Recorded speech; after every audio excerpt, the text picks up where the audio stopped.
नमस्कार स्टूडेंट्स, हम बात करेंगे इस सेशन में कॉमन एरर्स पर जो अभी तक एसएससी के प्रीवियस ईयर क्वेश्चन पेपर्स में आ चुकी हैं और इन्हें हमने किरण पब्लिकेशन से लिया है। हम किरण पब्लिकेशन का 2024 एडिशन फॉलो कर रहे हैं जो कि अभी तक का लेटेस्ट है। इसमें 2018 से 2023 तक के क्वेश्चन मौजूद हैं। इस पर लिखा हुआ है 16,950 प्लस, तो आप इस एडिशन को अरेंज कर लें। इसके अलावा हम जो भी यहाँ पर डिस्कस करते हैं उसको पीडीएफ की फॉर्म पर टेलीग्राम चैनल पर डाल देते हैं और इस टेलीग्राम चैनल को हमने हमारे यूट्यूब चैनल से लिंक किया हुआ है। यूट्यूब चैनल के फ्रंट पेज पर इस टेलीग्राम चैनल का लिंक आपको मिल जाएगा। आज की वीडियो में हम 32 से 36 तक के कॉमन एरर डिस्कस करेंगे जो कि एसएससी सीजीएल टीयर 2 20 फरवरी 2018 वाले क्वेश्चन पेपर्स में आए हुए हैं। तो चलिए शुरू कर लेते हैं। ये हमारा 32वां क्वेश्चन है। अप्रोच आप हमारी जानते हैं। हम यहाँ पर सेंटेंसेस को सिंटैक्टिकली एनालाइज करेंगे, देखेंगे कि किस पार्ट में एरर है, क्या सही होना चाहिए था, क्या गलत है। देखिए, सबसे पहले आपके लिखा हुआ है ही, जो कि एक प्रोनाउन है और प्रोनाउन होने की वजह से इसको सिर्फ सब्जेक्ट ही कंसीडर किया जा सकता है। ऑब्जेक्ट और कॉम्प्लीमेंट का यहाँ स्कोप नहीं है। उसके बाद लिखा हुआ है यूज्ड टू, जो कि एक मोडाल कहा जाता है, या कुछ ग्रामेरियन इसको सेमी मोडाल कह देते हैं। अब यूज टू जो मोडाल है ये लगाया जाता है, ये यूज किया जाता है पास्ट हैबिट को रिफर करने के लिए। अगर किसी पर्सन की, आपकी या किसी की भी पास्ट में कोई हैबिट थी तो उस पास्ट हैबिट को रिफर करने के लिए हम मोडाल यूज टू को यूज करते हैं, इस्तेमाल करते हैं पास्ट हैबिट को एक्सप्रेस करने के लिए, ठीक है। अब ये मोडाल है तो मोडाल के बाद जो वर्ब आनी चाहिए वो बेस फॉर्म में आनी चाहिए, यानी कि वर्ब की फर्स्ट फॉर्म यहाँ लगनी चाहिए थी, एस या ई एस फॉर्म या सेकंड फॉर्म या थर्ड फॉर्म हम मोडाल के बाद नहीं लगाते हैं। यहीं पर ये गलती है और यहाँ पर हो जाना चाहिए था sit. He used to sit. अब देखिए, सिट को यहाँ पर एक इंट्रांजिटिव वर्ब की तरह इस्तेमाल किया गया है, इसलिए उसके बाद कोई ऑब्जेक्ट नहीं लिखा हुआ। उसके बाद लिखी हुई है एक adverb phrase day and night. इसको कह सकते हैं हम adverb of time phrase. Day and night का मतलब है all the time. All the time को ये रिफर करती है कि सारे टाइम जो है वो ये वाली एक्टिविटी पास्ट में उसकी, ये एक्टिविटी करना पास्ट में उसकी हैबिट थी। अंडर लगाया गया है एक प्रीपोजिशन, और अंडर प्रीपोजिशन लगाया जाता है एक ऐसी पोजीशन को रिफर करने के लिए जो किसी से बिलो हो या लोअर हो। मैं यहाँ पर लिख देता हूं इन और टू अ पोजिशन बिलो और लोअर देन समथिंग। किसी ऐसी पोजीशन को रिफर करने के लिए जो किसी से बिलो हो, नीचे हो या लोअर हो, लोअर देन समथिंग। तो यहाँ पर किस पोजीशन को रिफर किया जा रहा है? जो ट्री के नीचे है, अंडर ए ट्री। ट्री इस प्रीपोजिशन का ऑब्जेक्ट हो गया। ट्री के नीचे वाली पोजीशन को रिफर करने के लिए हमने अंडर प्रीपोजिशन को लगाया है। Under a tree prepositional phrase हो गई, जो कि अपने आप में एक प्लेस को रिफर कर रही है। एक प्लेस को रिफर कर रही है। किसके प्लेस को? उस वर्ब के, उस एक्शन के प्लेस को, कि वो एक्शन कहाँ पर होता था। वेयर का रिप्लाई है। ये सारे के सारे जो एडवर्ब ऑफ प्लेस होते हैं ये वेयर का ही रिप्लाई होते हैं। उसके बाद लिखा हुआ है इन प्रीपोजिशन, और इस प्रीपोजिशन के बाद एक और। अब देखिए, इन प्रीपोजिशन लगा दिया, इस प्रीपोजिशन के बाद इसका ऑब्जेक्ट आ जाएगा इन फ्रंट। ऑब्जेक्ट हो गया, फिर से एक प्रीपोजिशन, और ये बताने के लिए कि किसके फ्रंट की बात हो रही है हमने एक और प्रीपोजिशन लगाया और उस प्रीपोजिशन के बाद लिखा उसका ऑब्जेक्ट। और ये प्रीपोजिशनल फ्रेज इस फ्रंट के लिए एडजेक्टिव हो गई, या यूं कह लीजिए कि सम्मिलित रूप से इन फ्रंट ऑफ एक प्रीपोजिशन होती है जो कि एक प्लेस को ही रिफर करती है। इन फ्रंट ऑफ, डिक्शनरी में इस तरह से लिखा हुआ जाता है। इन फ्रंट ऑफ जो है एक प्रीपोजिशन है, एक मल्टी वर्ड प्रीपोजिशन इसको, या कंपाउंड प्रीपोजिशन इसको कहा जा सकता है, जो कि अपने बाद जो भी इसका ऑब्जेक्ट रहेगा वो एक प्लेस या कोई भी ऑब्जेक्ट रह सकता है जिसके फ्रंट की बात की जा रही है, जिसके फ्रंट को आप रिफर कर रहे हैं। या आप अगर इसकी स्ट्रक्चर को भी तोड़ना चाहते हैं तो आप ये कह सकते हैं। दोनों इंटरप्रिटेशन है। इन फ्रंट ऑफ एक मल्टी वर्ड प्रीपोजिशन कही जाती है, लेकिन इन फ्रंट ऑफ भी तो एक फ्रेज है। तो इस फ्रेज की अगर सिंटेक्स पर हम जाएं तो यहाँ पर प्रीपोजिशन हो गई और इस प्रीपोजिशन का ऑब्जेक्ट है फ्रंट। अब ये किसके फ्रंट की बात की जा रही है ये बताने के लिए हमने एक और ऑफ प्रीपोजिशन लगाई और उस ऑब्जेक्ट को लिखा है यहाँ पर। जो ऑब्जेक्ट कोई कार का फ्रंट की, किसी कार के फ्रंट की बात की जा रही है, टेम्पल के फ्रंट की बात की जा रही है, किसी पर्सन के फ्रंट की बात की जा रही है, किसी बिल्डिंग के फ्रंट की बात की जा जा रही है वो हमने यहाँ पर ऑफ प्रीपोजिशन का ऑब्जेक्ट बनाकर ले दिया। तो यहाँ पर ये जो प्रीपोजिशनल फ्रेज आई है इन फ्रंट ऑफ ए टेम्पल, ये भी एक प्लेस को ही रिफर कर रही है। किसके प्लेस को रिफर कर रही है? ये इस ट्री के प्लेस को रिफर कर रही है। ये ट्री कहाँ पर था? ट्री जंगल में भी होते हैं, घरों में भी होते हैं, लेकिन ये कौन से वाले ट्री की बात की जा रही है? जो कि टेम्पल के फ्रंट पर था, टेम्पल के सामने था। तो ये जो प्रीपोजिशनल फ्रेज है इन फ्रंट ऑफ ए टेम्पल, ये प्रीपोजिशनल फ्रेज आई है इस ट्री की पोजीशन को रिफर करने के लिए, और ट्री है हमारा एक नाउन। तो अगर नाउन के लिए प्रीपोजिशनल फ्रेज आई है तो मैं इसको कहूंगा एक एडजेक्टिव फ्रेज। मैं पहले आपको बता चुका हूं कि ये जो प्रीपोजिशनल फ्रेजेस होती हैं अपने फंक्शन के आधार पर एडजेक्टिव या एडवर्ब के पार्ट ऑफ स्पीच में आ जाती हैं, एडजेक्टिव या एडवर्ब के फंक्शन में आ जाती हैं। तो इन फ्रंट ऑफ ए टेम्पल ये जो पूरी की पूरी फ्रेज हुई ये ट्री के लिए आई है, ये हुई एडजेक्टिव फ्रेज। इसके बाद लिखा हुआ है that is how he earn the name. देखिए डेट के बारे में मैं आपको बताऊं तो डेट जो है डिटर्मिनर भी हो जाता है और प्रोनाउन भी हो जाता है और कंजंक्शन भी हो जाता है। ये तीन इसके मुख्य फंक्शन है। अब अगर ये डिटर्मिनर होता तो निश्चित तौर पर किसी नाउन के साथ लिखा होता, that car, that boy, that house, that temple, that hotel, that building. लेकिन ये डिटर्मिनर नहीं है क्योंकि इसके बाद कोई नाउन नहीं लिखा। अगर ये प्रोनाउन है तो इसको निश्चित तौर पर सब्जेक्ट, ऑब्जेक्ट या कॉम्प्लीमेंट होना चाहिए। ऑब्जेक्ट या कॉम्प्लीमेंट होना चाहिए। क्या डैट यहाँ पर कंजंक्शन है? देखिए डैट यहाँ पर कंजंक्शन नहीं है, वो ये जो डैट इज हाउ लिखा हुआ है ना, इज यहाँ पर लिंकिंग वर्ब। मैं इसको थोड़ा सा इरेज कर देता हूँ ताकि आपको समझा सकूं इस स्ट्रक्चर को। डैट के बारे में मैंने क्या बताया? डिटर्मिनर तो होगा नहीं। अब संभावना बची इसके प्रोनाउन होने की और कंजंक्शन होने की। प्रोनाउन होगा तो सब्जेक्ट होगा या ऑब्जेक्ट होगा या कॉम्प्लीमेंट। कॉम्प्लीमेंट का यहाँ कोई स्कोप नहीं है क्योंकि इससे पहले कोई लिंकिंग वर्ब नहीं लिखी है, उसे डिस्कशन से हटा दो।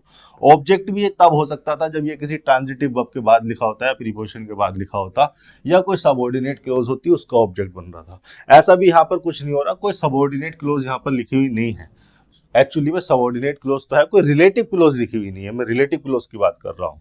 अब देखिए हो क्या रहा है यहाँ पर, ये जो डेट है ये सब्जेक्ट के फंक्शन में है और ये जो इज है ये बी की फॉर्म मेन वर्ब लगी है, और इसके बाद जो भी ये सारी की सारी क्लोज लिखी है ये एक कॉम्प्लीमेंट है। ये कॉम्प्लीमेंट है इस सब्जेक्ट डेट के लिए, और लिंकिंग वर्ब ने इसको लिंक कर दिया। हालांकि ये क्लोज है और क्लोज होने की वजह से ये जो हाउ है ये हाउ एडवर्ब के फंक्शन में भी है और कंजंक्शन के फंक्शन में, दोनों के फंक्शन में है। अब अगर आप ध्यान से देखेंगे तो डेट यहाँ पर कंजंक्शन की तरह यूज नहीं हो रहा। डेट वर्ड जब सब्जेक्ट होता है, ऑब्जेक्ट होता है और कंजंक्शन भी होता है तो तब वो रिलेटिव प्रोनाउन होता है। आप ये अच्छे से जानते हैं कि डेट अगर सेंटेंस के बीच में कहीं पर लिखा है और वो इस क्लोज का, सबऑर्डिनेट क्लोज का सब्जेक्ट या ऑब्जेक्ट हो रहा है और कंजंक्शन के फंक्शन में भी हो, तब वो निश्चित तौर पर रिलेटिव प्रोनाउन ही होगा। अगर रिलेटिव प्रोनाउन होता तो अपने से पहले एंटीसीडेंट के लिए लिखा गया होता, और एंटीसीडेंट के लिए अगर लिखा गया होता तो ये जो क्लोज लिखी है पूरी की पूरी ये एक रिलेटिव क्लोज होती। रिलेटिव क्लोज और कुछ नहीं बल्कि एडजेक्टिव क्लोज होती है, वो एडजेक्टिव क्लोज कही जाती है। रिलेटिव क्लोज एडजेक्टिव क्लोज होती है। रिलेटिव क्लोज लिखी किसके लिए गई है? अपने से पहले एंटीसीडेंट के लिए, और एंटीसीडेंट क्या होगा? निश्चित तौर पर कोई नाउन या प्रोनाउन होगा। तो नाउन और प्रोनाउन के लिए अगर रिलेटिव क्लोज लिखी गई है तो वो एडजेक्टिव क्लोज कहलाती है। तो क्या ये close that is how he earn the name, that is how he earn the name, ये क्लोज टेम्पल के लिए लिखी गई है? आप ध्यान से देखेंगे तो ऐसा नहीं है। इसका मतलब ये जो क्लोज लिखी गई है that is how he earn the name, ये एडजेक्टिव क्लोज नहीं है, रिलेटिव क्लोज नहीं है, क्योंकि ये टेम्पल के लिए नहीं लिखी गई। और दैट जो वर्ड आपने यहाँ पर यूज किया है ये कोई रिलेटिव प्रोनाउन नहीं है। रिलेटिव प्रोनाउन होता तो निश्चित तौर पर दैट टेम्पल के लिए यूज होता, और चूंकि सब्जेक्ट है तो लिखा हुआ प्रेडिकेट भी सब्जेक्ट के लिए आता। भाई जो प्रेडिकेट है वो क्या होती है? वो एक इंफॉर्मेशन होती है जो सब्जेक्ट के लिए, सब्जेक्ट के बारे में बताई गई है सेंटेंस में। तो ये जो प्रेडिकेट है ये निश्चित तौर पर सब्जेक्ट के लिए होता, और सब्जेक्ट आया है टेम्पल के लिए, तो इनडायरेक्ट वे में ये predicate is how he earn the name, ये प्रेडिकेट टेम्पल के लिए तो होता, लेकिन ऐसी सिचुएशन आपके सामने नहीं है। तो इसलिए डैट को आप रिलेटिव प्रोनाउन नहीं कह सकते, वो यहाँ पर कंजंक्शन नहीं है, वो यहाँ पर सिर्फ और सिर्फ प्रोनाउन है जो कि सब्जेक्ट हो रहा है इस क्लोज का। डेट सब्जेक्ट हो गया, इज यहाँ पर लिंकिंग वो हुई मेन वर्ब, उसके बाद जो क्लोज लिखी गई है वो एक कॉम्प्लीमेंट हो गया पूरा का पूरा सब्जेक्ट के लिए। चूंकि एक क्लोज लिखी गई है, कोई वर्ड या कोई फ्रेज नहीं, तो हमने उसको कंजंक्शन हाउ से जोड़कर लिखा, और हाउ इस वाली क्लोज में एडवर्ब के फंक्शन में भी है और कंजंक्शन के फंक्शन में भी है।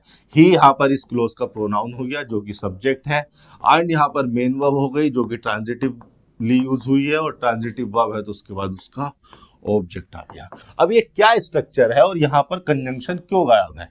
भाई एक क्लोज पहले यहाँ पर लिख दी, अब दूसरी क्लोज एक ये आ गई, और तीसरी देखें सेंटेंस में आपके 3 क्लोज आपको देखने को मिलेंगी। पहली क्लोज तो आपकी ये हो गई, ही यूज्ड टू सिट है एक्चुअली में, he used to sit day and night under a tree in front of a temple.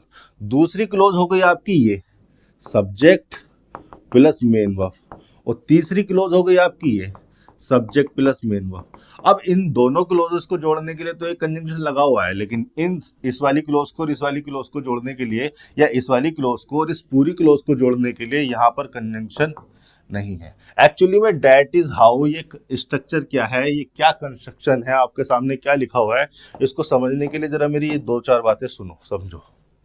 देखो, एक स्टूडेंट ने मुझे अभी कमेंट किया था कि सर आप समझाते अच्छा है, पढ़ाते अच्छा है, थैंक्स फॉर डैट, लेकिन आप अननेसेसरी इंफॉर्मेशन दे देते हैं बीच बीच में, जिसकी वजह से वीडियोस लंबी हो जाती हैं और जो है हम एंजॉय नहीं कर रहे। मतलब वो स्टूडेंट एंजॉय नहीं कर पा रहा था। मैं आपको बता दूं कि यहाँ पर दी गई इंफॉर्मेशन एक एक पॉइंट कोई भी अननेसेसरी नहीं है। मैं जानता हूं, मैं बहुत अच्छी तरीके से जानता हूं कि जब आप इस अप्रोच को अपनी प्रैक्टिस में लाएंगे, आप इस अप्रोच को फॉलो करेंगे और इसको सेंटेंसेस पर अप्लाई करने की कोशिश करेंगे, तो आपके दिमाग में क्या क्या डाउट आएंगे, क्या क्या कन्फ्यूजन आपके दिमाग में आ सकते हैं। और मेरे पुराने स्टूडेंट्स के दिमाग में भी वो डाउट, वो कन्फ्यूजन आए हैं। मैं अच्छे से जानता हूं कि क्या क्या डाउट, क्या क्या कन्फ्यूजन आपके दिमाग में आ सकते हैं। बस मैं उन डाउट्स के, उन कन्फ्यूजन के आंसर्स आपको एडवांस में बता के चलता हूं कि आपके दिमाग में ये चीज आ सकती है, तो इसका क्या रीजन है। मैं एडवांस में बता के उन चीजों को चल रहा हूं ताकि आपको दिक्कत ना हो।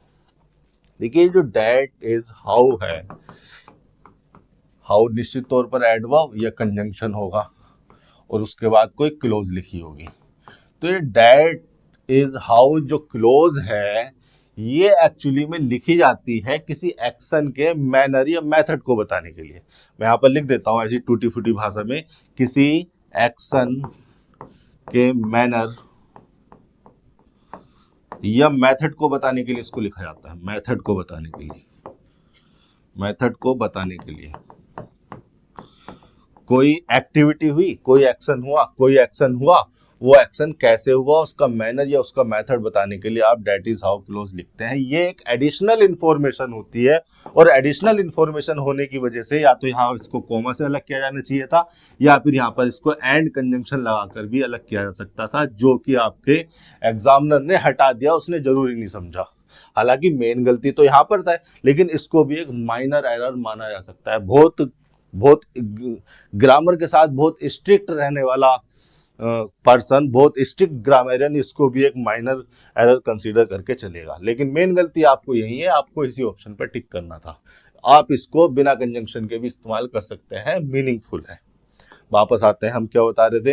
हाँ, डेट इज हाउ क्लोज किसी एक्शन के मैनर या मेथड को बताने के लिए होती है। एक्चुअली में ये प्रीसीडेंट स्टेटमेंट को, जो प्रीसीडिंग स्टेटमेंट है, जो पहले आया हुआ स्टेटमेंट है, ये प्रीसीडिंग स्टेटमेंट जो है, इस प्रीसीडिंग स्टेटमेंट के एक्सप्लेनेशन, क्लैरिफिकेशन, या उसके बारे में कोई डिस्क्रिप्शन, या उसके बारे में कोई इलस्ट्रेशन बताती है। यानी कि ये प्रीसीडिंग स्टेटमेंट को, जो पहले आया हुआ स्टेटमेंट है, इस प्रीसीडिंग स्टेटमेंट को यहां पर लिख देता हूं मैं, ये प्रीसीडिंग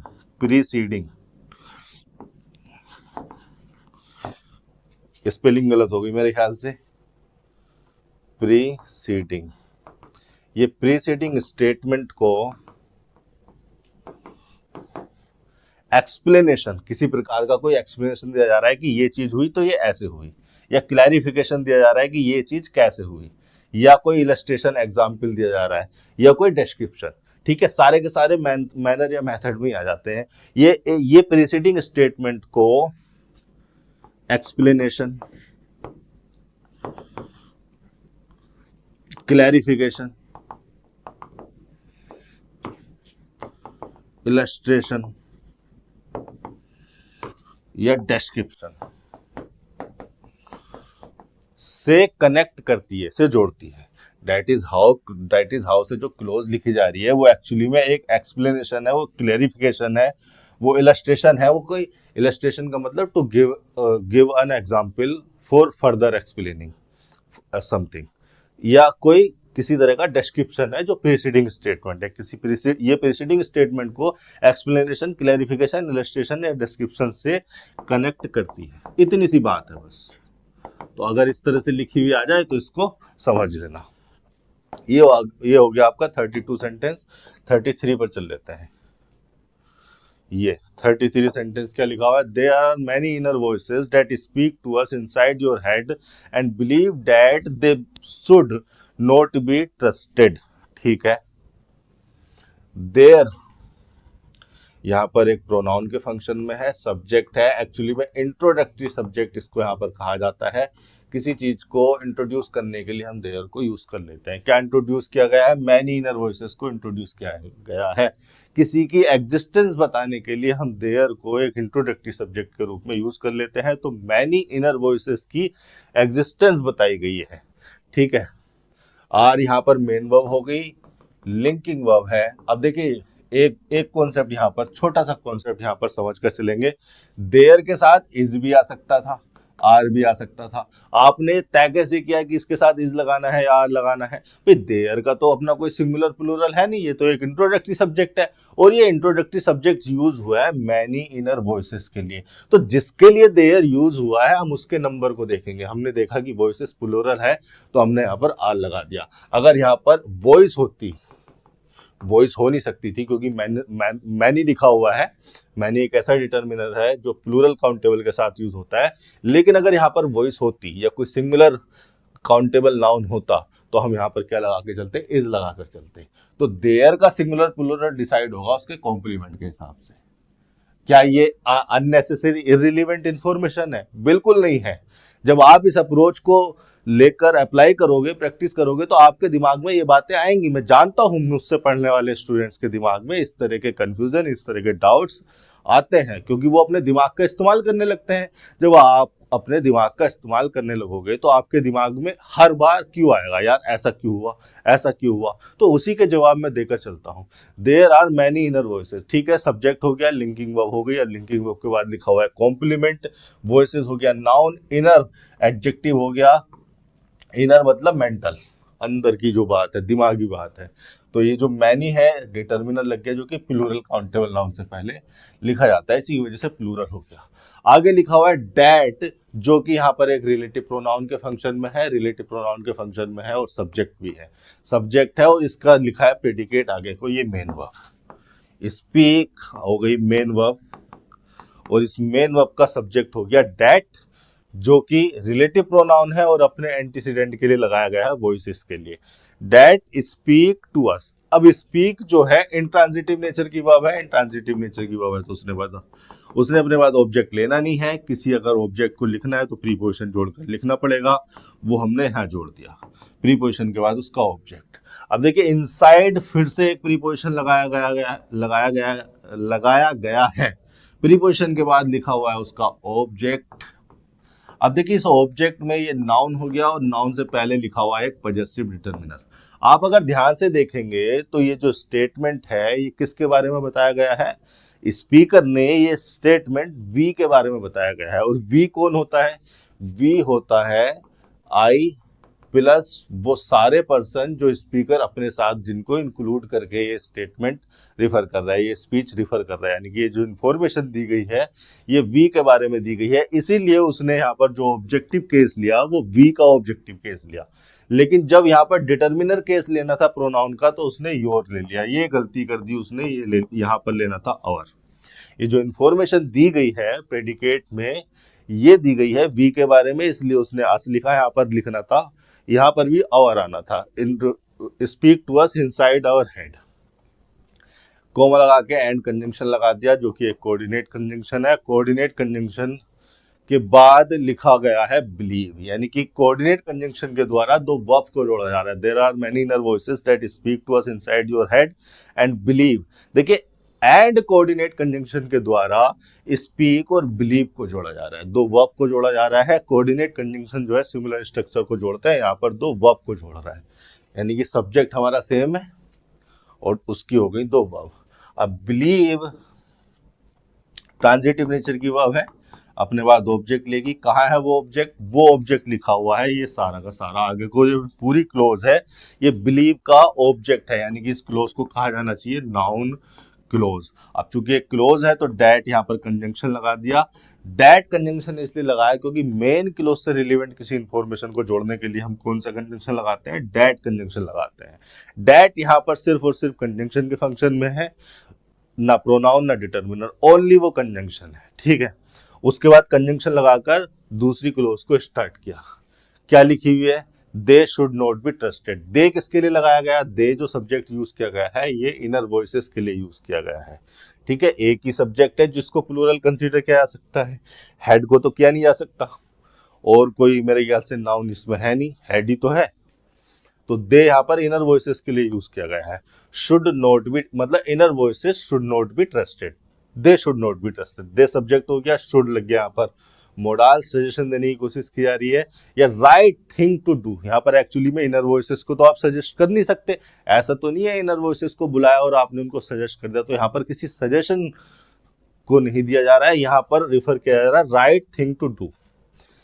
दे जो है राइट थिंग टू डू, कोई ऐसा एक्शन, कोई ऐसी चीज जो सही है करने के लिए, उसको रिफर करने के लिए भी हम दे शुड का यूज करते हैं। तो they should not be trusted, not यहाँ पर एडवर्ब लग गया, और be trusted, be plus verb की थर्ड फॉर्म पैसिव स्ट्रक्चर होगी, क्योंकि ट्रस्ट दे नहीं करेंगी, ट्रस्ट इनर वॉइसेस नहीं करेंगी, इनर वॉइसेस को ट्रस्ट किए जाने की बात की जा रही है। तो पैसिव स्ट्रक्चर यानी कि action done by somebody else का मीनिंग यहाँ से निकल के आता है be trusted, be plus verb की थर्ड फॉर्म। ये हो गया आपका 33 सेंटेंस। 34 पर चल लेते हैं।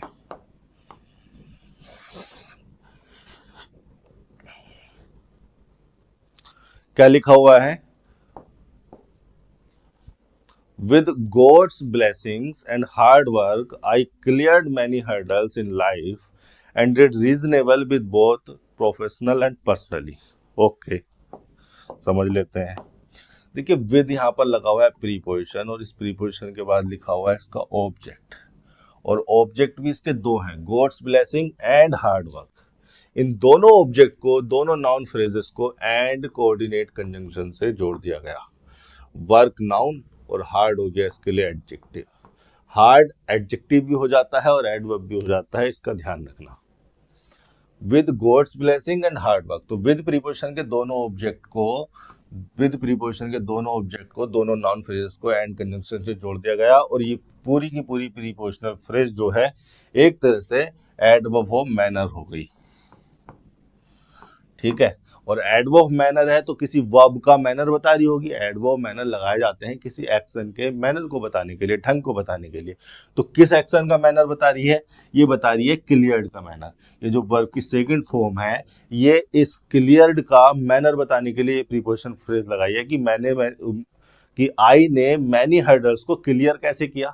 हाउ ही क्लियर्ड, या how I cleared with God's blessing and hard work. तो कैसे क्लियर किया? गॉड की ब्लेसिंग और हार्ड वर्क के साथ, ठीक है। तो ये जो है इस हाउ का ही रिप्लाई है, कैसे का ही रिप्लाई है, ठीक है। प्रीपोजिशनल फ्रेज एडवर्ब मैंने शुरू में लग गया। एडवर्ब से सेंटेंसेस की स्टार्टिंग की जा सकती है, प्रीपोजिशनल फ्रेजेस से सेंटेंस को स्टार्ट किया जा सकता है। आर्टिस्टिक मैनर है, फॉर्मल है, एक्सेप्टेबल है।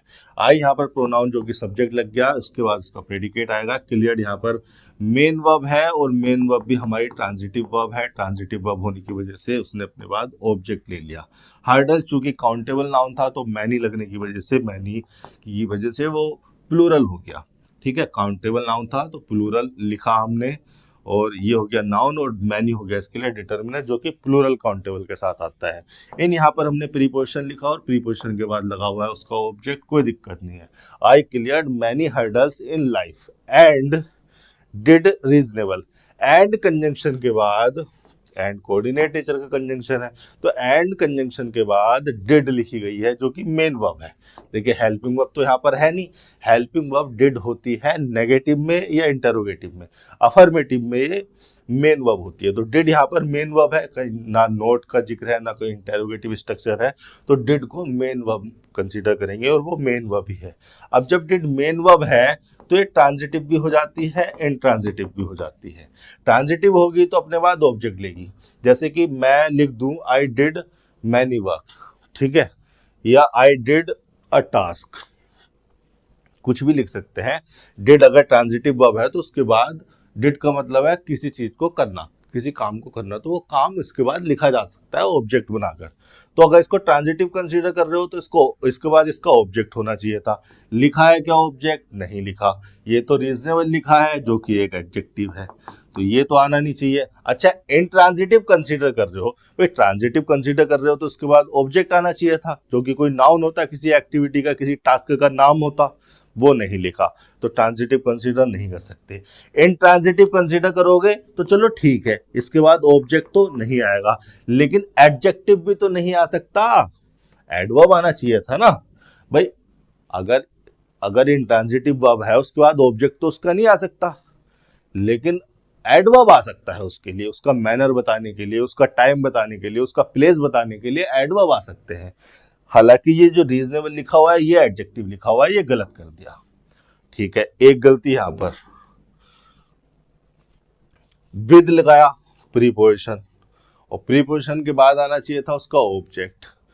बोथ लगाया डिटर्मिनर, और डिटर्मिनर के बाद होना चाहिए था कोई नाउन, लेकिन क्या लिखा हुआ है? प्रोफेशनल लिखा हुआ है। प्रोफेशनल तो एक एडजेक्टिव है, प्रोफेशनली एडवर्ब है, प्रोफेशन नाउन है, और उसके बाद फिर से एंड कंजंक्शन लगाया। भाई दूसरी गलती तो यही हो गई कि विद प्रीपोजिशन अगर लगा दिया था तो उसके बाद उसका ऑब्जेक्ट आना चाहिए था, और डिटर्मिनर भी लगा दिया तो डिटर्मिनर के बाद नाउन होना चाहिए था। दूसरी गलती ये पकड़ लिया आपने। और तीसरी गलती यहां पर ये देखिए, एंड जो कि एक कोऑर्डिनेट नेचर का कंजंक्शन है, सेम रैंक की स्ट्रक्चर को जोड़ता है। पहले लेक्चर से मैं ये बात बताते हुए आ रहा हूं। आपने जोड़ किसको दिया? प्रोफेशनल को और पर्सनली को। भाई प्रोफेशनल तो एडजेक्टिव है, प्रोफेशन नाउन हो गया, प्रोफेशनल एडजेक्टिव हो गया, प्रोफेशनली एडवर्ब हो गया, ठीक है, ऐसी तो बनते हैं वर्ड्स। और एडजेक्टिव को आपने जोड़ किससे दिया? पर्सनली से।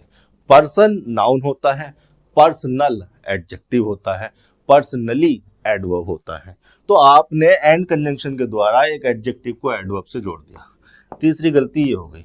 ये एक्चुअली में बहुत ही अनशंट फ्रेज लिखी हुई है, आप अगर किसी भी एक गलती को पकड़ लेते तो बता देते कि तीसरे में गलती है।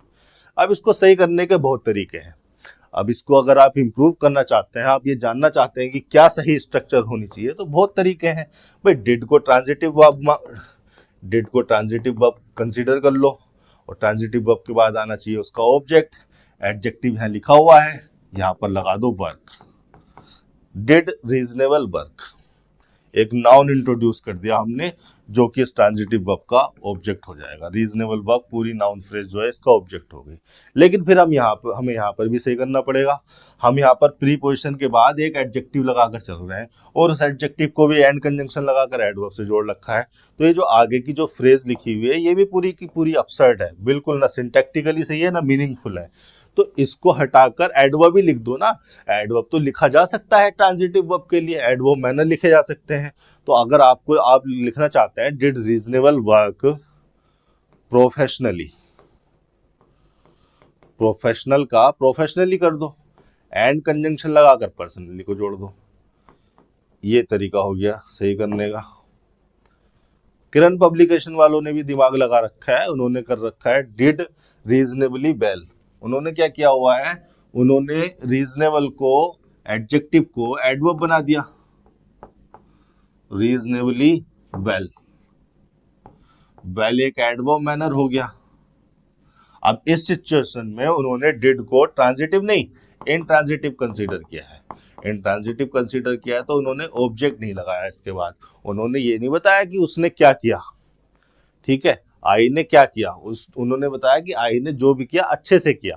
वेल एडवर्ब मैनर लगा दिया इसके लिए, और इस एडवर्ब मैनर के लिए एक और एडवर्ब आ गया।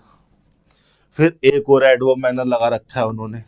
हालांकि एडवर्ब मैनर आ जाते हैं, लेकिन इतने सारे एडवर्ब मैनर लगाना भी सिंटैक्टिकली सही होना चाहिए। भाई पहले आपने वेल लगाया डिड के लिए, फिर एक और रीजनेबली, रीजनेबली भी तो एक एडवर्ब है जो वेल के लिए लगा दिया।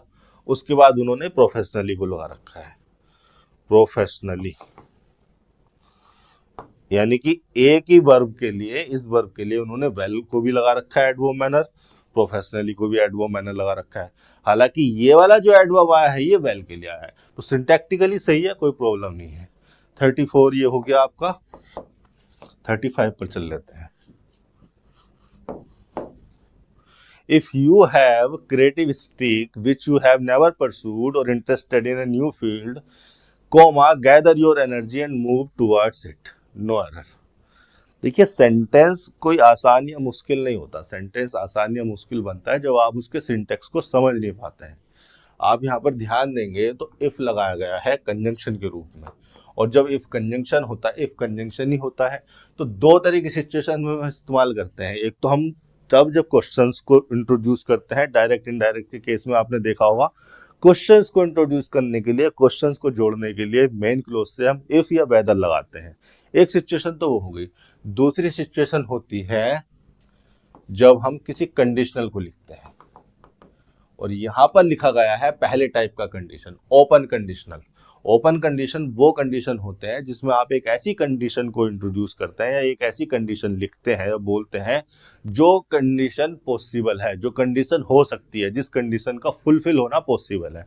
और अगर कंडीशन का फुलफिल होना पॉसिबल है तो उस कंडीशन पे जो रिजल्ट डिपेंड करता है, मेन क्लोज वाला एक्शन, वो भी पॉसिबल है। अगर कंडीशन फुलफिल हो सकती है तो मेन क्लोज वाला जो एक्शन है जो इस कंडीशन पे डिपेंड करता है वो भी फुलफिल हो सकता है। ठीक है, तो उसको भी जो है फ्यूचर के सिनेरियो में लिया जाता है, विल या शैल या मे या कैन लगाकर लिखा जाता है।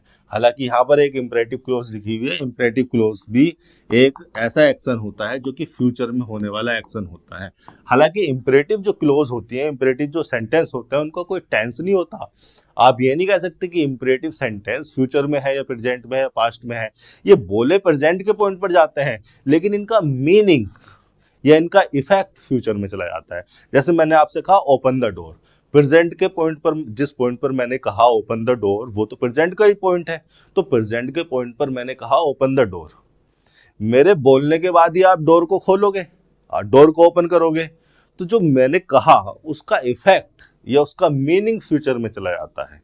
क्योंकि मेरे बोलने के बाद जो भी इस पर्सन को करेगा, मेरे ऑर्डर को फॉलो करेगा, वो इसको फ्यूचर में ही करेगा।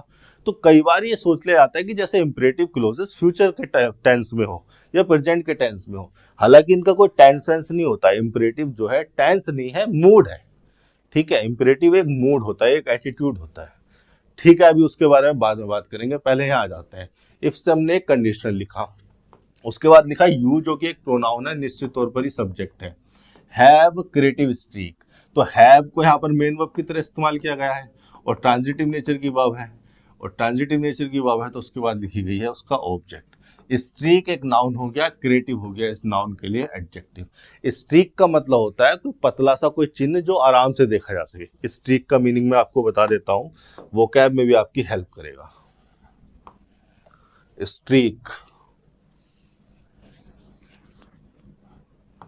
STREAK, स्ट्रीक का मतलब होता है, स्ट्रीक नाउन है, इसका मतलब होता है a thin mark that is easily noticed.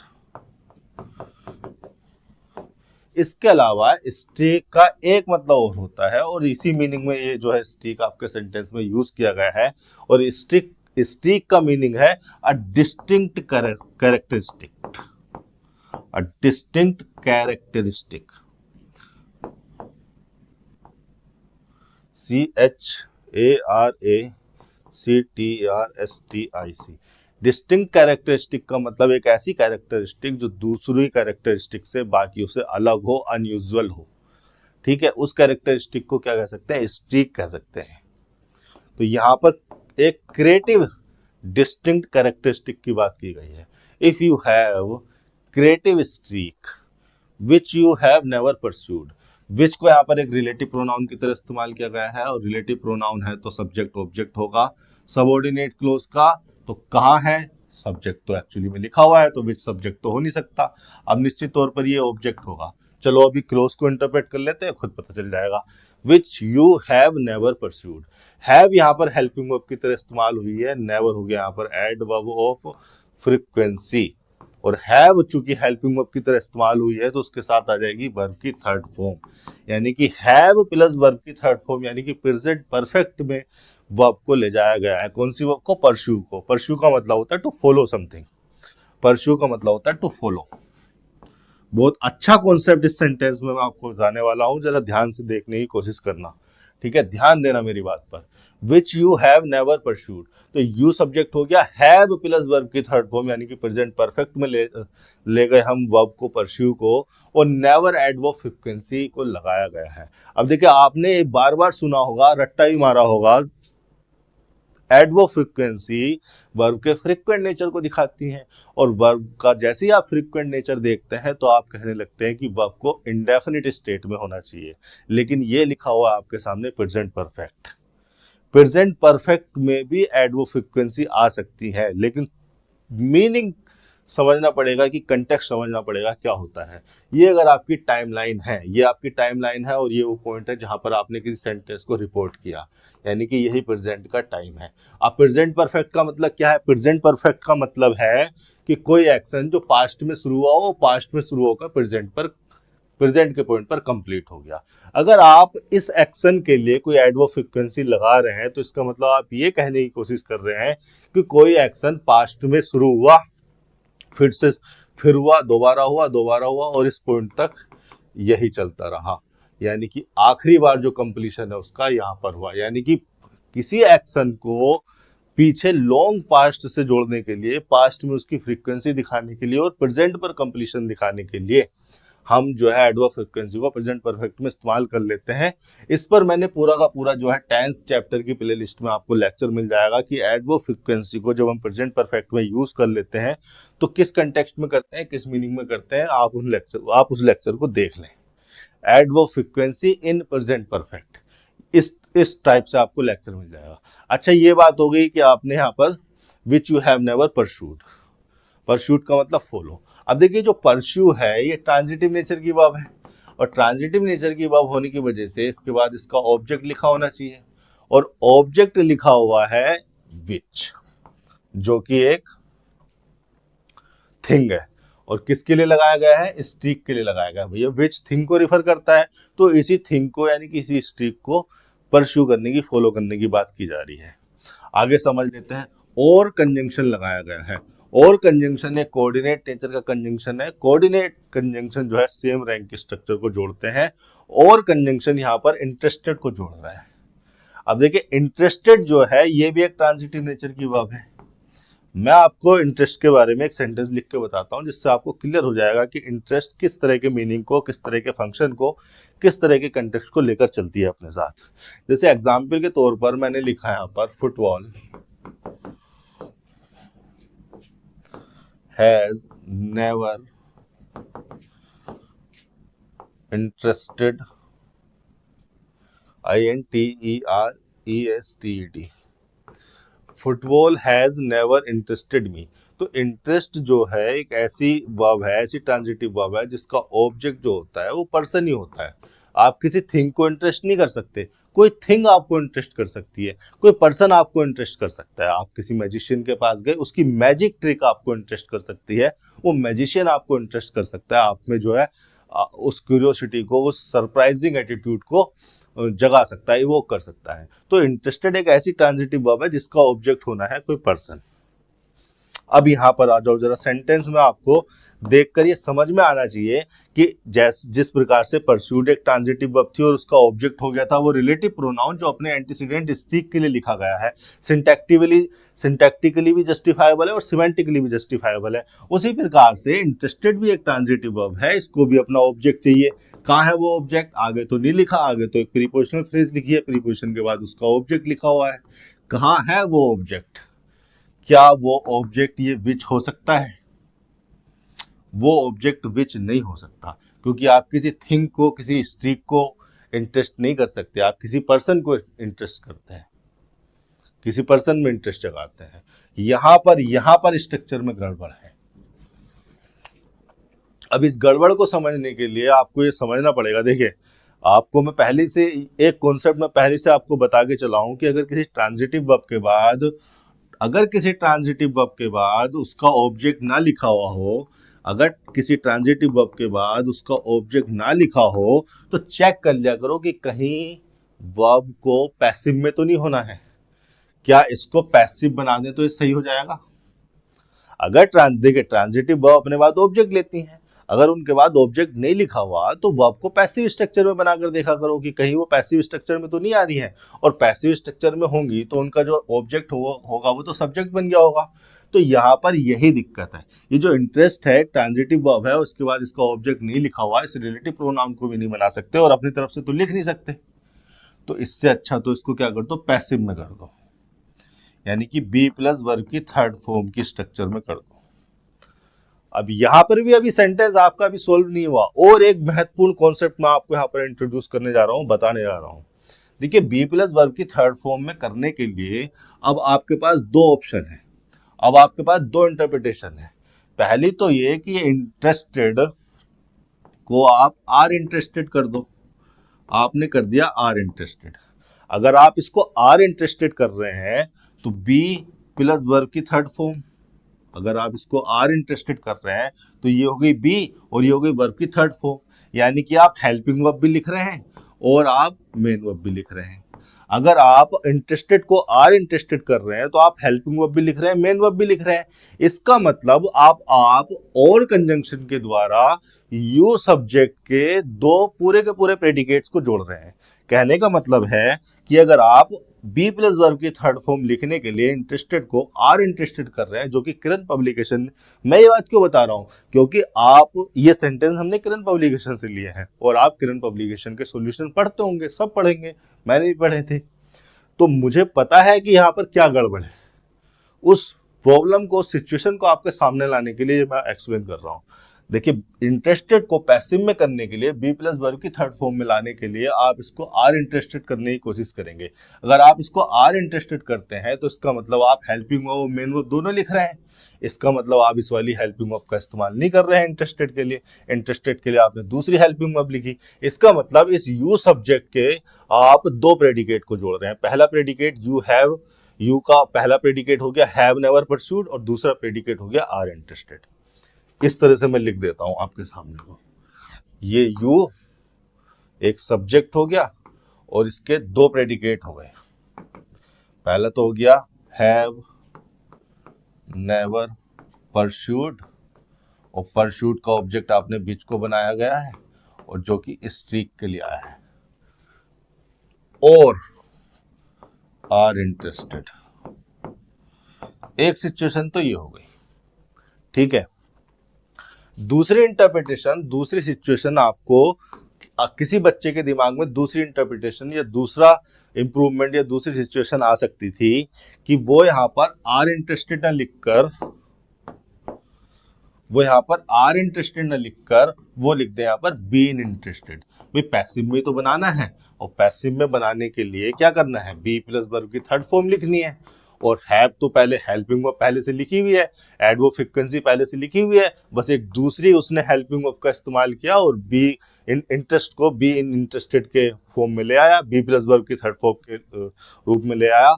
ये जो स्टूडेंट कर रहा है, ये जो दूसरे वाला सॉल्यूशन, ये दूसरे वाला इंप्रूवमेंट जो स्टूडेंट कर रहा है, वो क्या कर रहा है, वो यू हैव नेवर के दो वर्ब्स को जोड़ रहा है, दो वर्ब फ्रेजेस को जोड़ रहा है, यानी कि you have never plus pursued, जिसका ऑब्जेक्ट आपने विच को बनाया हुआ है और विच आया हुआ है स्ट्रीक के लिए, और लगाकर किसे जोड़ रहा है, वो बीन इंटरेस्टेड को। तो इनमें से कौन सा वाला स्टूडेंट सही है, जो आर इंटरेस्टेड लिख रहा है या जो बीन इंटरेस्टेड लिख रहा है? देख रहे हो, समझ रहे हो, आर बीन की ही एक फॉर्म है, बी की ही तो फॉर्म है, बी की फॉर्म है आर और बी की फॉर्म है बीन। अगर दोनों आ गए, ये सुनकर आपको थोड़ा सा अजीब लगेगा, लेकिन एसएससी में थोड़े से ऑप्शंस, क्वेश्चन अगर टफ हो तो ऑप्शन थोड़े से आसान दिए जाते हैं। अगर ये कॉन्सेप्ट अगर सेंटेंस इंप्रूवमेंट में आ जाता और किसी दूसरे एग्जाम में होता, एसबीआई पीओ में या कैट वगैरह के एग्जाम में होता, तो ऑप्शन ऐसे दिए जाते हैं वहां पर, सारे सही के सही लगते हैं। तो एक स्टूडेंट है जो यू के दो प्रेडिकेट को जोड़ रहा है, हैव नेवर परस्यूड को और आर इंटरेस्टेड को, मतलब हेल्पिंग वर्ब भी चेंज कर रहा है। और एक स्टूडेंट है जो हेल्पिंग वर्ब सेम रखकर बीन इंटरेस्टेड का बीन इंटरेस्टेड कर दे रहा है। दोनों में क्या फर्क है, दोनों क्या सोच रहे हैं, और कौन सा वाला इनमें से सही होगा, कौन सा वाला इनमें से ज्यादा सही होगा या गलत होगा। देखो वापस आता है सेंटेंस पर। ठीक है, इतनी बात आपने समझ ली, यहीं से समझा देता हूं मैं, यहीं से समझा देता हूं। देखो एक स्टूडेंट है जो यू सब्जेक्ट के दो प्रेडिकेट को जोड़ रहा है। अब वो परस्यू वाली वर्ब को ले गया प्रेजेंट परफेक्ट में, प्रेजेंट परफेक्ट में, और प्रेजेंट परफेक्ट होता है प्रेजेंट में कंप्लीशन। प्रेजेंट परफेक्ट के एक्शन के बारे में अगर मैं बताऊं तो प्रेजेंट परफेक्ट का जो एक्शन होता है वो पास्ट का ही एक्शन होता है। कोई ऐसा एक्शन, ये अगर टाइमलाइन है और ये प्रेजेंट का पॉइंट है, वो पॉइंट जहां पर आपने सेंटेंस को रिपोर्ट किया होगा, कोई ऐसा एक्शन जो पास्ट में स्टार्ट हुआ और पास्ट में चला, लेकिन कंप्लीशन उसका प्रेजेंट पे हुआ है, उसको प्रेजेंट परफेक्ट में बनाते हैं। तो प्रेजेंट परफेक्ट जो एक्शन होता है वो पास्ट का ही एक्शन होता है, लेकिन उसका कंप्लीशन प्रेजेंट के पॉइंट पर हुआ है, इसीलिए उस कंप्लीशन को एक्सप्रेस करने के लिए हमने उसको प्रेजेंट परफेक्ट में बनाया है। दूसरी तरफ आप लिख रहे हो आर इंटरेस्टेड, अगर आप लिख रहे हो तो आप इस प्रेजेंट के पॉइंट को रिफर कर रहे हो। इस प्रेजेंट के पॉइंट पर किसी में इंटरेस्ट जगाया गया है किसी चीज के द्वारा। आप क्या कह रहे हैं, आप इन दोनों एक्शन को और कंजंक्शन से जोड़ने की कोशिश कर रहे हैं। और कंजंक्शन जोड़ता है ऑल्टरनेट ऑप्शंस को, ऑल्टरनेट इंफॉर्मेशन को। तो आप दो ऐसी इंफॉर्मेशन को जोड़ रहे हैं जो अलग अलग टाइम डोमेन में है और जो कि एक दूसरे से कॉन्ट्रैरी है, एक दूसरे के अपोजिट हो जाती है। मतलब आप अभी तक ये कह रहे थे कि उसने अभी तक किसी स्ट्रीक को, यानी कि किसी अलग कैरेक्टरिस्टिक को, क्रिएटिव स्ट्रीक को फॉलो नहीं किया, परस्यू नहीं किया। कोई अगर ये जो प्रेजेंट परफेक्ट का एक्शन है ये पास्ट का एक्शन है, और पास्ट का एक्शन भी ऐसा एक्शन जिसका कभी प्रेजेंट के पॉइंट पर कंप्लीशन ही नहीं हुआ। नेवर लगाया हुआ है ना आपने, नेवर का मतलब कभी नहीं, मतलब पास्ट का एक ऐसा एक्शन जिसका प्रेजेंट के पॉइंट पर कभी कंप्लीशन ही नहीं हुआ। और जब कंप्लीशन ही नहीं हुआ, और के द्वारा एक अल्टरनेट इंफॉर्मेशन देनी थी, और उस अल्टरनेट इंफॉर्मेशन में आपने क्या दे दिया कि वह एक न्यू फील्ड में इंटरेस्टेड है। तो हो गए ना दोनों के दोनों अपोजिट, मीनिंगफुल नहीं रहे। Interested in a new field मतलब जिस पर्सन ने अभी तक कोई क्रिएटिव स्ट्रीक को फॉलो नहीं किया इस पॉइंट तक, वो अब अचानक से इंफॉर्मेशन को अगर आप देखेंगे तो वो एक न्यू फील्ड में इंटरेस्टेड कैसे हो गया। मतलब ये बात समझ में आती है। अगर आपको अल्टरनेट ऑप्शन देने हैं और के द्वारा, तो ऐसे ऑप्शन तो दो जो मीनिंगफुल हो। डू और डाई समझ में आती है, लेकिन आप दे दें डू और डोंट डाई, ये बात समझ में आती है क्या? ये मीनिंगफुल है क्या? बिल्कुल मीनिंग, ये सिंटैक्टिकली सही हो सकता है लेकिन मीनिंगफुल नहीं है। तो और कंजंक्शन के द्वारा ऐसे ऑप्शन ऑल्टरनेट में दे जाते हैं जो कि एक दूसरे के साथ ऑल्टरनेटली मीनिंगफुल हो सके। ये दोनों इंफॉर्मेशन एक दूसरे के साथ ऑल्टरनेटली मीनिंगफुल नहीं हो रही है। पहले में आप कह रहे हो कि उसने अभी तक कुछ परस्यू नहीं किया प्रेजेंट के पॉइंट तक, और या फिर वो इंटरेस्टेड है न्यू एक्टिविटीज में, न्यू फील्ड में। तो दोनों इंफॉर्मेशन जो है एक दूसरे से अलग हो जाती है। अगर दूसरे वाले ऑप्शन को आप देखोगे तो आपने दोनों में प्रेजेंट परफेक्ट दिखाया है, और दोनों में प्रेजेंट परफेक्ट दिखाकर आपने इसका भी निगेशन कर दिया। भाई नेवर इसके लिए भी वैलिड हो गया और इसके लिए भी वैलिड हो गया, इसके लिए भी वैलिड हो गया। और इस सिचुएशन में नेवर केवल इसके लिए वैलिड था, ये हो गई थी नेगेटिव इंफॉर्मेशन और ये हो गई थी पॉजिटिव इंफॉर्मेशन। तो ऑल्टरनेट ऑप्शन नहीं बन सकते एक दूसरे का। इस सिचुएशन में ऑल्टरनेट ऑप्शन आप इनको बना सकते हो। आपने दोनों का निगेशन कर दिया। अब आप दो ऐसी इंफॉर्मेशन को जोड़ रहे हैं यू के लिए। आप ये कह रहे हैं कि या तो उसने ये नहीं किया या उसने ये नहीं किया। ठीक है, अब दोनों ऑल्टरनेट जो है मीनिंगफुल है, तो ये वाला ऑप्शन ज्यादा सही होगा। आपको यहाँ पे आर इंटरेस्टेड लिखने की बजाय लिखना चाहिए बीन इंटरेस्टेड। आगे की स्ट्रक्चर देख लेते हैं। और तो सही है, इंटरेस्टेड की जगह हो जाएगा been interested in a new field. Comma लगा दिया गया, कंडीशन को अलग कर दिया गया, उसके बाद इंपरेटिव क्लोज लिखी है gather your energy and move towards it. Gather का मतलब होता है टू कम टुगेदर या टू ब्रिंग टुगेदर। गैदर का देख लेते हैं क्या मीनिंग है। GATHER, GATHER, गैदर का मतलब हो गया, गैदर का मतलब हो गया टू कम टुगेदर, या फिर to bring together.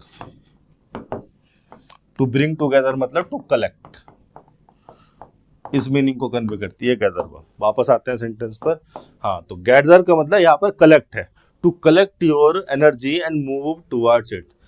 Imperative clause है, दो मेन वर्ब है और एंड कंजंक्शन से दो मेन वर्ब को जोड़ा गया है। कलेक्ट एक ट्रांजिटिव वर्ब है, टू गैदर एक ट्रांजिटिव वर्ब है, टू कलेक्ट के मीनिंग में, और ट्रांजिटिव वर्ब ने अपना ऑब्जेक्ट ले लिया योर एनर्जी, एंड कंजंक्शन के द्वारा दूसरी वर्ब को जोड़ा गया जो कि इंट्रांजिटिव वर्ब है, और इंट्रांजिटिव वर्ब है तो अपना ऑब्जेक्ट लेंगे नहीं। टुवर्ड्स आया प्रीपोजिशन, टुवर्ड्स आता है किसी डायरेक्शन को रिफर करने के लिए, और डायरेक्शन रिफर की जा रही है इस ऑब्जेक्ट की तरफ, it. Gather your energy and move towards it, preposition के बाद इसका ऑब्जेक्ट हो गया। टुवर्ड्स लगाया जाता है एक डायरेक्शन को रिफर करने के लिए, in the direction of something और समवन। ये हो गया आपका 35। 36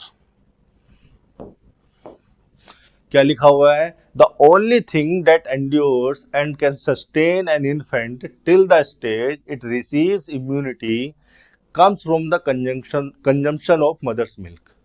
ठीक है, देख लेते हैं। द ओनली थिंग, थिंग यहाँ पर नाउन हो गया, ओनली लग गया इसके लिए डिटर्मिनर, द लग गया आर्टिकल, पूरी की पूरी हो गई नाउन फ्रेज, और नाउन फ्रेज निश्चित तौर पर से यहाँ पर क्या होगी? सब्जेक्ट होगी। ऑब्जेक्ट और कॉम्प्लीमेंट यहाँ पर बन नहीं पाएगी। डैट यहाँ पर जो है प्रोनाउन भी है और कंजंक्शन भी है।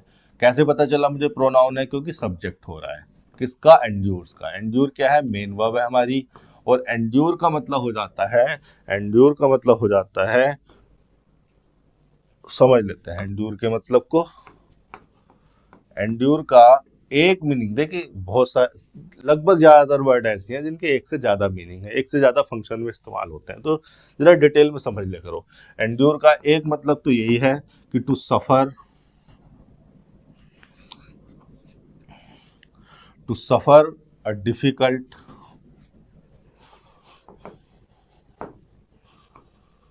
अनप्लीजेंट और पेनफुल सिचुएशन।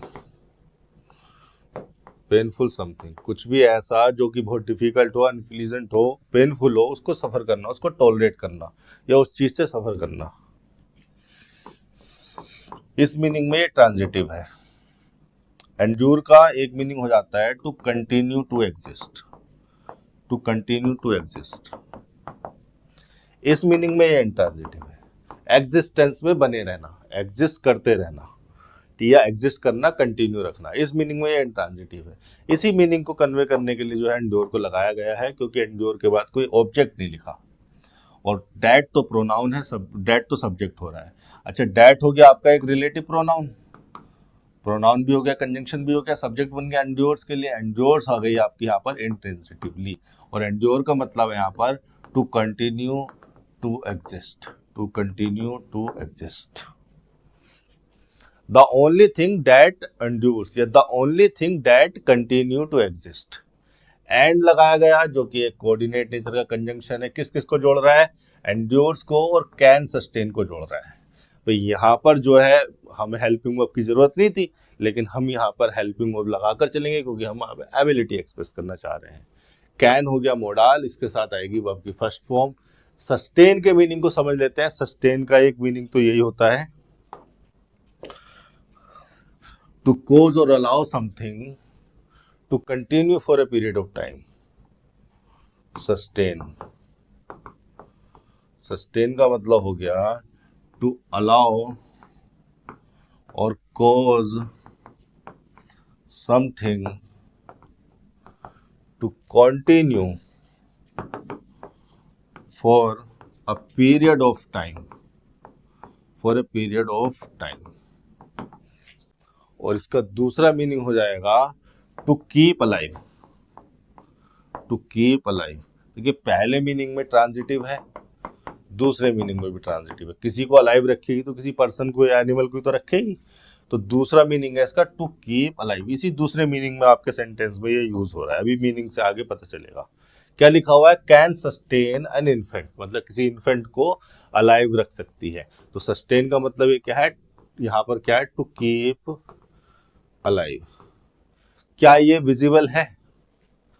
मैं यहाँ पर पेन का कलर चेंज कर लेता हूं, ये वाला सही रहेगा। ठीक है। The only thing that endures, intransitively use हो रही थी, ऑब्जेक्ट नहीं आया। एंड कंजंक्शन से एंड्यूर्स को और कैन सस्टेन को दो वर्ब फ्रेजेस को जोड़ देगा। यहाँ पर हेल्पिंग वर्ब लिखने की जरूरत पड़ी, लिख दी। सस्टेन ट्रांजिटिव वर्ब है, उस ट्रांजिटिव वर्ब के बाद आ गया उसका ऑब्जेक्ट इन्फेंट। क्या होता है इन्फेंट? इन्फेंट यहाँ पर नाउन है, एन लगा हुआ है आर्टिकल, क्योंकि वोवल साउंड था। इन्फेंट बोलते हैं, इन्फेंट बोला जाता है, ये मैंने देखिए फोटो लगाई हुई है यहाँ पर इन्फेंट की, ये है इन्फेंट, इसको इन्फेंट कहा जाता है। और थोड़ा सा अच्छे से जानना हो तो यहाँ पर समझ लो, ये होता है प्रीटर्म न्यूबॉर्न। प्रीटर्म न्यूबॉर्न कहा जाता है उस बेबी को, उस चाइल्ड को, उस बच्चे को जो कि 36 वीक से पहले ही पैदा हो गया हो। प्रीटर्म यानी कि जो उसकी टर्म है, जो उसका समय है पैदा होने का, 9 महीने उससे पहले हो गया हो। बच्चे होते हैं ना 8 महीने में पैदा हो जाते हैं, 7 महीने में पैदा हो जाते हैं, तो ऐसे बच्चों को जो 7-8 महीने में पैदा हो गए हों, 9 महीने से पहले यानी कि 36 वीक से पहले जो है पैदा हो गए हों, उनको कहा जाता है प्रीटर्म न्यूबॉर्न। 0 से 28 दिन तक के बच्चे को, पैदा होने के बाद 28 दिन तक के बच्चों को कहा जाता है न्यूबॉर्न। इन्फेंट कहा जाता है 28 दिन से 12 महीने के बच्चों को। 1 साल तक का बच्चा, 1 महीने से लेके 1 साल तक का बच्चा इन्फेंट कहा जाता है। 1 साल से लेकर लगभग 3 साल, 23 मंथ, 23 मंथ्स कितना हुआ, 2 साल, 12 दूनी 24 ना। 1 साल से लेके 2 साल तक के बच्चों को टोडलर कहा जाता है। फिर 2 से 5 साल तक के बच्चे को प्री स्कूल चाइल्ड, फिर 5 से 11 तक के बच्चे को स्कूल एज चाइल्ड, फिर 12 से 18 साल तक के बच्चों को कहा जाता है एडोलेसेंट्स। ये चीज जो है आपकी ध्यान रखेंगे, कहीं पर भी यूज हो सकती है। वापस आते हैं हमारे सेंटेंस पर। ठीक है, सस्टेन यहाँ पर ट्रांजिटिव वर्ब थी, उस ट्रांजिटिव वर्ब ने अपना ऑब्जेक्ट ले लिया और इसका मतलब था टू कीप अलाइव। आगे लगाया गया है टिल, जो कि एक प्रीपोजिशन है, और इस प्रीपोजिशन के बाद आना चाहिए इसका ऑब्जेक्ट। कहाँ है इसका ऑब्जेक्ट? द स्टेज, इसका ऑब्जेक्ट हो गई नाउन और डिटर्मिनर। अब देखो मैं आपको डिटेल में बताना चाहूँ ना, मैं बता दूंगा, लेकिन फिर वही आपकी शिकायतें शुरू हो जाती हैं कि सर लेक्चर लंबा हो गया। बच्चों टिल जो है कंजंक्शन भी हो सकता है। क्या आप में से कोई ये तय कर सकता है कि टिल यहाँ पर प्रीपोजिशन की तरह इस्तेमाल हुआ है, कंजंक्शन की तरह इस्तेमाल हुआ है? देखो एक क्लोज तो ये आ गई, एक तो क्लोज ये लग गई, और दूसरी क्लोज लगी है इट रिसीव्स इम्यूनिटी। दूसरी क्लोज ये और पहली क्लोज ये। तो क्या इन दो क्लोजेस को जोड़ने के लिए टिल को लगाया गया है? क्या इन दो क्लोजेस को जोड़ने के लिए टिल को लगाया गया है? टिल अगर इन दो क्लोजेस को जोड़ रहा है तो निश्चित तौर पर कंजंक्शन होना चाहिए, और अगर इन दो क्लोजेस को नहीं जोड़ रहा हो तो प्रीपोजिशन होना चाहिए।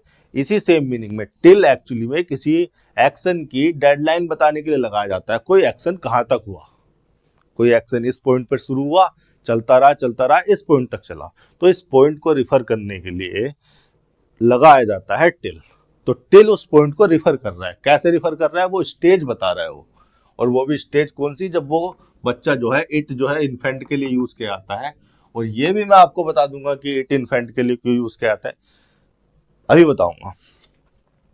इट रिसीव्स इम्यूनिटी, तो इट रिसीव्स इम्यूनिटी से एक टाइम बताया जा रहा है, एक स्टेज बताई जा रही है। उस स्टेज को बताने के लिए, उस स्टेज को लास्ट पॉइंट बताने के लिए टिल आया है। तो टिल प्रीपोजिशन के फंक्शन में माने कंजंक्शन के फंक्शन में। देखिए टिल अगर कंजंक्शन होता तो कंजंक्शन के बाद लिखी जाती क्लोज, क्लोज तो इसके बाद नहीं लिखी है, इसके बाद तो एक नाउन फ्रेज लिखी है। आप अगर ध्यान से देखेंगे तो टिल अगर कंजंक्शन होता तो टिल के कंजंक्शन होने की वजह से यहां पर क्लोज लिखी जाती।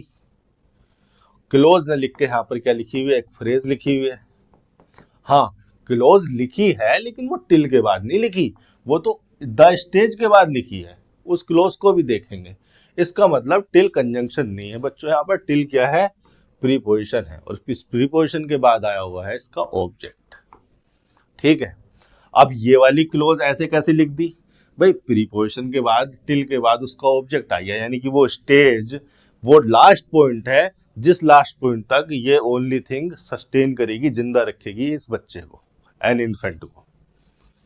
अब इस क्लोज को जोड़ने, इस क्लोज को कैसे जोड़ दिया हमने, एक्चुअली मैंने आपको बताया था कि जो डिफाइनिंग क्लोजेस होती हैं उनका जो रिलेटिव प्रोनाउन होता है, अगर वो ऑब्जेक्ट के फंक्शन में हो तो उसको हटा दिया जाता है, उसको हटाया जा सकता है। नहीं हटाओगे तो भी सही है, हटा दोगे तो भी सही है, जस्टिफाइबल सिंटैक्स को ही जनरेट करते हैं हम। तो यहाँ पर एक्चुअली में इट सब्जेक्ट है जो कि एक इन्फेंट के लिए यूज किया गया है। अच्छा, आप तब तक ये सवाल का जवाब सोचो, एक लड़के के लिए आप ही यूज करते हैं, एक लड़की के लिए आप शी यूज करते हैं, लेकिन एक बच्चे के लिए जो कि एक इन्फेंट है उसके लिए आप इट क्यों यूज करते हैं? क्यों एक बच्चे के लिए इट यूज किया जाता है? गूगल करके देख लो, आंसर मिल जाए तो बात है। क्योंकि मैंने भी किया था, मुझे भी नहीं मिला था, फिर अपना ही दिमाग लगा के जो है एक चीज दिमाग में आई, और वो जो इन्फॉर्मेशन आपको दूंगा मुझे लगता है वो सही है। देखिए, इट यहाँ पर एक इन्फेंट के लिए लगाया गया है, तो सब्जेक्ट हो गया, रिसीव्स यहाँ पर मेन वर्ब हो गई, और ट्रांजिटिव नेचर की वर्ब है, इसके बाद ऑब्जेक्ट आ गया। इम्यूनिटी बना है इम्यून से, इम्यून होता है एडजेक्टिव, इम्यून का मतलब होता है being resistant to a particular disease, किसी डिसीज को या किसी बीमारी को लेकर रेजिस्टेंट होना, उससे प्रोटेक्टेड होना इम्यून होता है, और इम्यून से बनी है इम्यूनिटी। तो इस मेन वर्ब के बाद सब्जेक्ट भी है ऑब्जेक्ट भी है, यहाँ पर आनी चाहिए थे एक प्रीपोजिशन ऑन, और उस प्रीपोजिशन का ऑब्जेक्ट होता है यहाँ पर विच।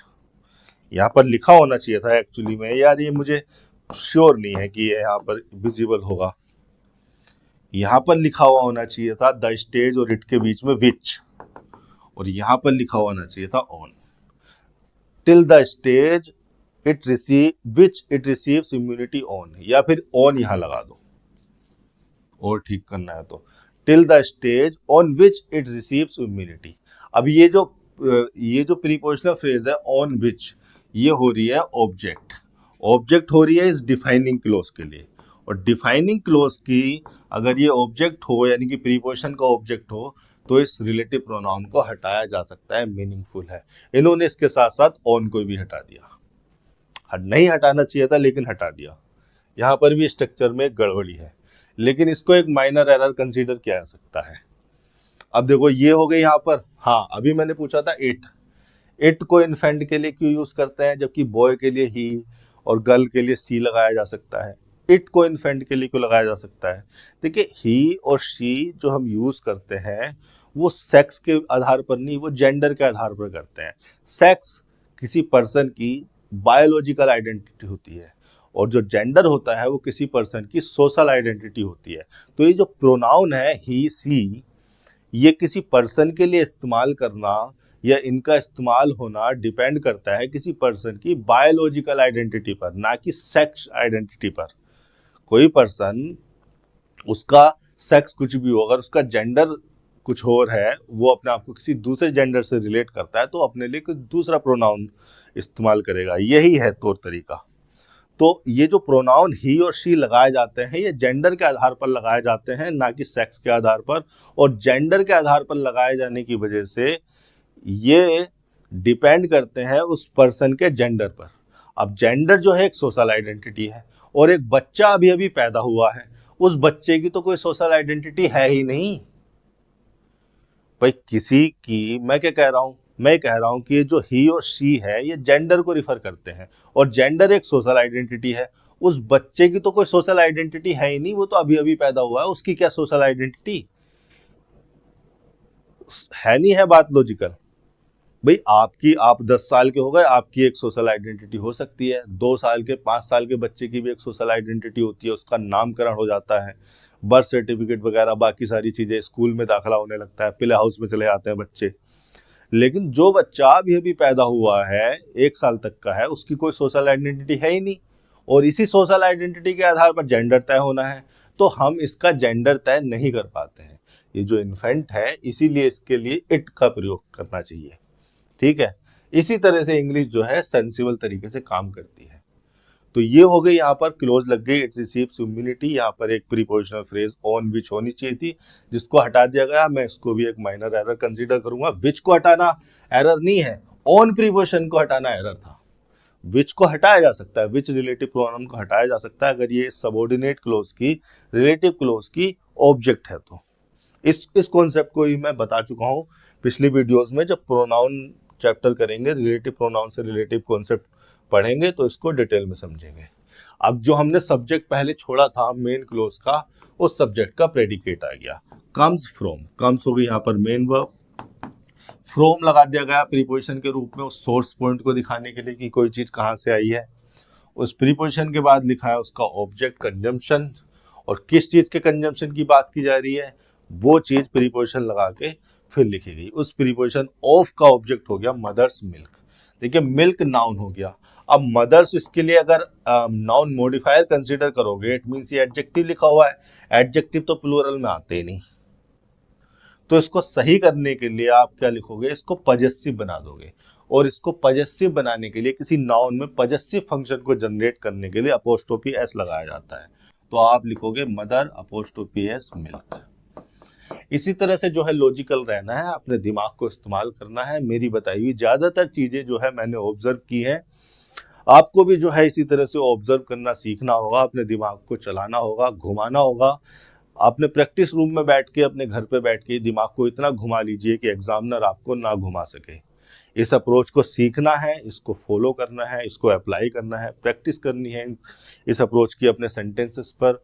और अगर कहीं भी कोई भी समस्या हो तो आप मुझे कमेंट सेक्शन में लिख सकते हैं। मुझे बड़ी खुशी होती है आपसे बात करने में। आज के लिए इतना ही, धन्यवाद।